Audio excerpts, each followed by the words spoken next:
अमरूद का पेड़ किस घर में नहीं होता दोस्तों।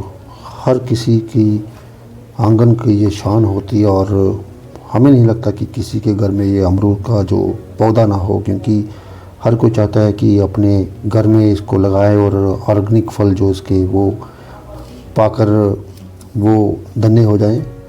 क्योंकि बाज़ार में जो आपको अमरूद मिलते हैं वो एकदम से फर्टिलाइज़र युक्त होते हैं, उसमें बहुत सारा केमिकल्स पड़ा हुआ होता है। तो हर किसी की कोशिश होती है कि अपने घर में फल उगाएं और उनका सेवन करें। परंतु दोस्तों, इस वक्त जो सबसे बड़ी समस्या का कारण जो हमारे बागवानी करने वाले कि या फिर किसान भाइयों के सामने जो समस्या पनप रही है वो है कि इसका फूलों का गिरना। जी हाँ, आपने देखा होगा दोस्तों, मेरे सामने बहुत सारी कलियां यहाँ पे लगी हुई हैं, बहुत सारी इतनी मात्रा में कलियां लगी हुई हैं, परंतु जैसे ही ये ब्रस्ट होंगी कलियां फट जाएंगी और कुछ समय के बाद आप देखेंगे कि ये कलियां जो हैं वो धीरे धीरे नीचे गिरना शुरू हो जाती हैं।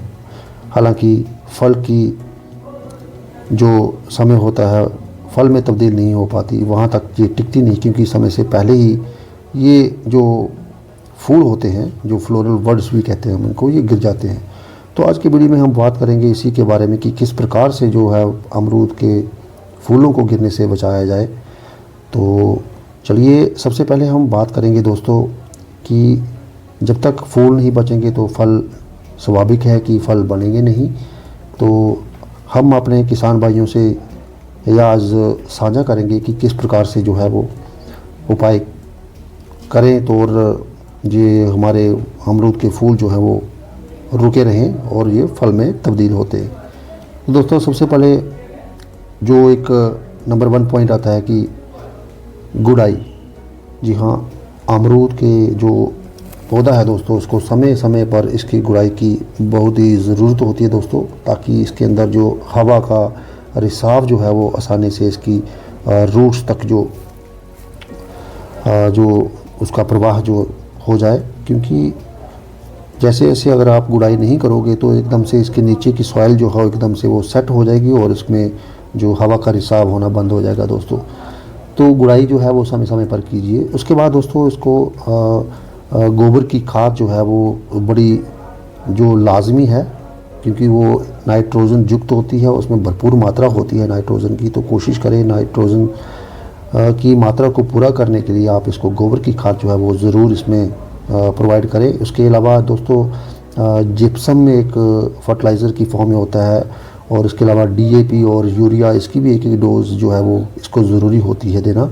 दोस्तों, फल गिरने की जो बहुत सारी समस्याओं जो बीजे इसके जो कारण हो सकते हैं। हालांकि तापमान में अचानक से गिरावट आना या फिर एकदम से ठंड हो जाना, और इसके अलावा इन्वायरमेंटल स्ट्रेस जो होता है, ये दैट इज़ वेरी इम्पोर्टेंट, जो इसको फ्लावर को ड्रॉपिंग की समस्या में जो एक अहम रोल निभाता है दोस्तों। क्योंकि इन्वायरमेंटल स्ट्रेस ही होता है, अगर वातावरण पौधे के अनुकूल ना हो तो लाजमी है कि उसका जो फूलों का गिरना वो निश्चित है दोस्तों।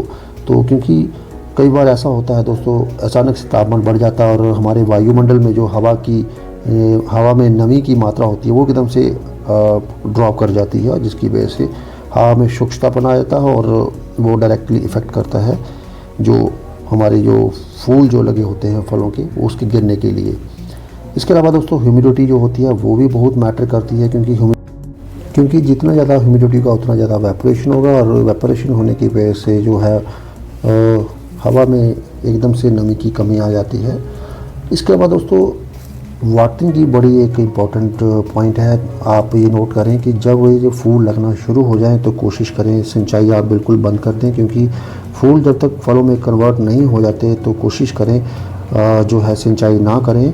अगर आप चाहते हैं, काफ़ी शुष्कता वाले एरिया में रहते हैं, तो कोशिश करें सॉइल एकदम अगर ड्राई हो रखी है तो एक हल्का सा उसमें एक मॉइस्चर पैदा करने के लिए एक आप वाटरिंग की जो है वो दे सकते हो। इसके अलावा दोस्तों, पेस्टिसाइड्स का छिड़काव भी बहुत ज़रूरी है, क्योंकि कई बार ऐसा होता है कि बहुत सारे पेस्ट्स होते हैं जो हमारे पौधों को अपनी चपेट में ले लेते हैं और जिसकी वजह से जो हमारे फूल गिरना शुरू होते हैं।